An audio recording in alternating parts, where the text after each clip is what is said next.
What's up guys? Kumusta kayong lahat? Nandito kami sa Barangay Kalapa. So, bisita namin dito yung isang malawak ito, pero hindi na namin isa-isahin. Dito gusto ko ipakita sa inyo yung dwarf na citrus. So,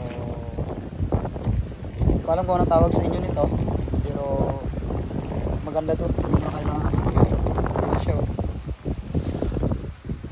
Ayan. So kung titingnan mo, mababa lang yan, oh. Hanggang bewang lang yan. Maliliit lang. Diba? Ito. Ito tingnan nyo. Ayan. So lupa na to. Ito lupa na to.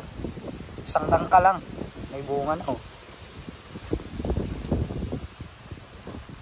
Ayan.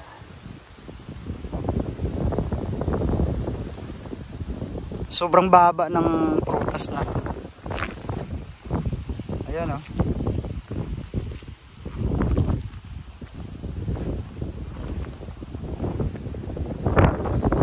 Hanggang bewang, pero maraming bunga.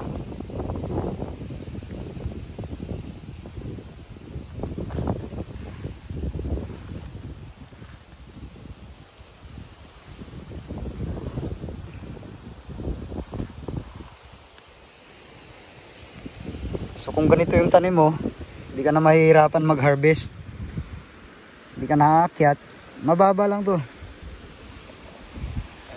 Ayan, oh.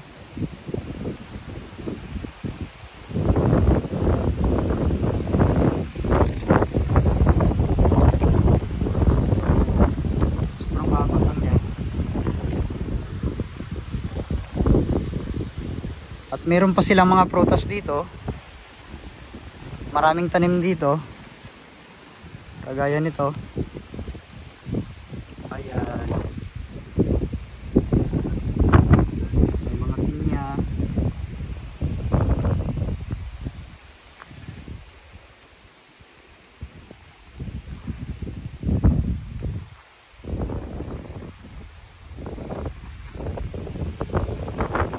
So ito, hindi ko alam kung anong tawag sa inyo nito.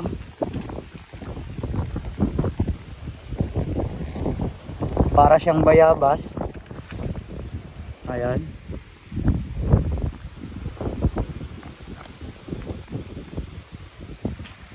Marami na rin bunga. Ito, oh.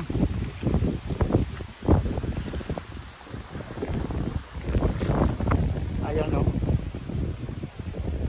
So, hindi ko rin alam kung anong tawag sa prutas na to. Bihira ko lang makita, eh. Malawak ito. Ayan.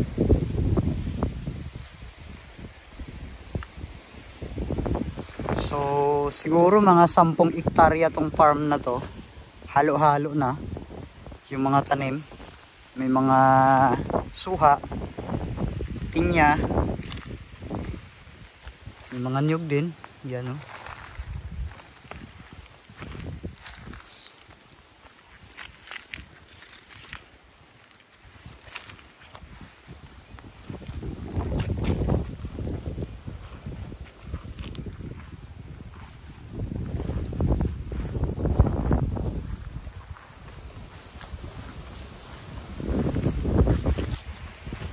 So yung farm na to, marami pa kaming pupuntahan. Maglalakad lang kami ng kasama ko. At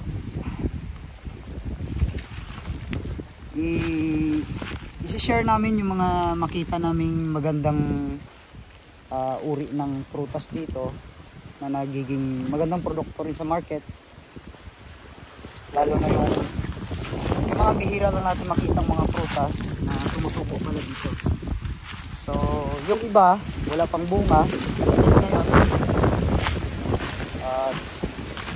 siguro pag namunga ito, balikan natin. Ito yung farm nila ng sagingan. So, malawak din ito.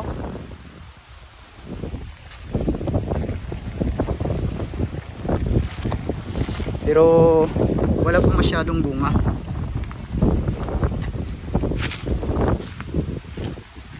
Ito may bunga oh. Stanpil ko. Isa pa lang. So titingnan din natin yung source pala nila ng tubig dito ay ayan. Galing sa bukal. So mayroong magandang supply ng tubig sa area na to.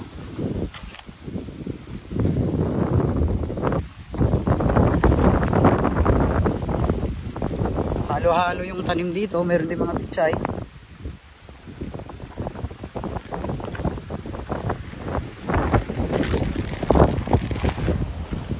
So guys, mamaya-maya gagawa rin kami ng video ulit dun sa taas na.